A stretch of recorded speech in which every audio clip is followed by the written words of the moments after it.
আজকের গল্পের নাম জন্মের আগেই মৃত্যু। রিমি ৮ মাসের গর্ভবতী। সেদিন বিকেলে সে তার মা বাবার বাড়ি থেকে শ্বশুর বাড়ির দিকে ফিরছিল।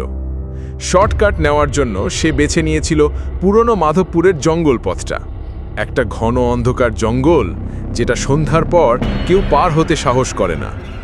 রিমি জানত জায়গাটা অশুভ, তবু বৃষ্টির আভাসে আর শরীরের ভারে ক্লান্ত হয়ে পড়েছিল। একটু আগে পৌঁছালে ভালো হয়, এমনটা ভেবেই সে পা চালিয়েছিল। কিন্তু হঠাৎ চারপাশটা নিঃশব্দ হয়ে গেল। ঝিঁঝি পোকার ডাক থেমে গেল, এমনকি গাছের পাতাও নড়ে না, যেন পুরো জঙ্গলের নিঃশ্বাস বন্ধ হয়ে গেছে। একটা ঠান্ডা হাওয়া এসে ওর ঘাড় বরাবর বয়ে গেল। ঠিক তখনই সামনে একটা কালো ছায়া আবির্ভূত হলো। প্রথমে রিমি ভেবেছিল এটা গাছের ছায়া, কিন্তু ধীরে ধীরে ছায়াটা আকারে বড় হতে লাগলো। একটা লম্বা বিকট মুখওয়ালা রাক্ষস, চোখ দুটো লাল, গায়ের রং কুচকুচে কালো, আর দাঁত যেন ধারালো ছুরির মতো। রিমির গলা দিয়ে শব্দ বের হচ্ছিল না। সে দৌড়াতে গেল, কিন্তু শরীর সাড়া দিচ্ছিল না। গর্ভের সন্তান যেন কেঁপে উঠল ভেতরে। রাক্ষসটা গড়গড় করে বলল, এই গর্ভ আমি চেয়েছি বহু বছর ধরে। আজ পূর্ণিমার রাত, এখনই সময়। এরপর যা ঘটল তা যেন বাস্তব না স্বপ্ন। রাক্ষসটা রিমিকে এক লাফে তুলে নিল কাঁধে। রিমির চিৎকারে চারদিক কেঁপে উঠল, কিন্তু জঙ্গলের ভেতরে কেউ সাহায্য করতে আসে না। সে একটা পুরনো কুঁড়ে ঘরের সামনে গিয়ে থামল। চারপাশে মানুষের হাড়গোড় পড়ে আছে, আর বাতাসে পচা গন্ধ।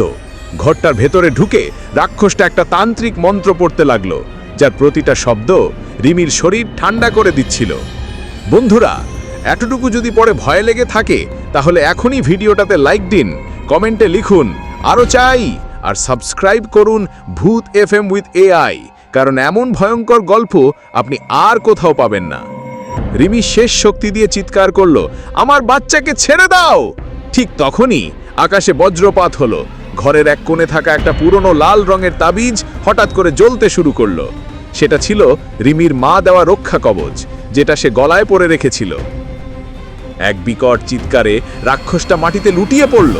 সে মাটিতে গড়াতে গড়াতে বলল, এই বাচ্চা আমার, আমাকে ফিরিয়ে দাও। তাবিজের আলোয় পুড়ে গিয়ে রাক্ষসটা ছাই হয়ে গেল। রিমি জ্ঞান হারিয়ে পড়ে থাকলো মাটিতে। পরদিন ভোরে এক কাঠুরে তাকে উদ্ধার করে। সে বেঁচে ছিল, তার বাচ্চাও। তবে রিমি আজও রাতে ঘুমাতে পারে না, কারণ সে জানে রাক্ষসটা মরে যায়নি।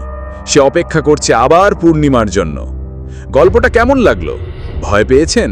তাহলে নিচে কমেন্ট করুন পরবর্তী পার্ট চাই, কারণ এই গল্পের দ্বিতীয় অধ্যায় আরেকটু ভয়ঙ্কর হতে চলেছে।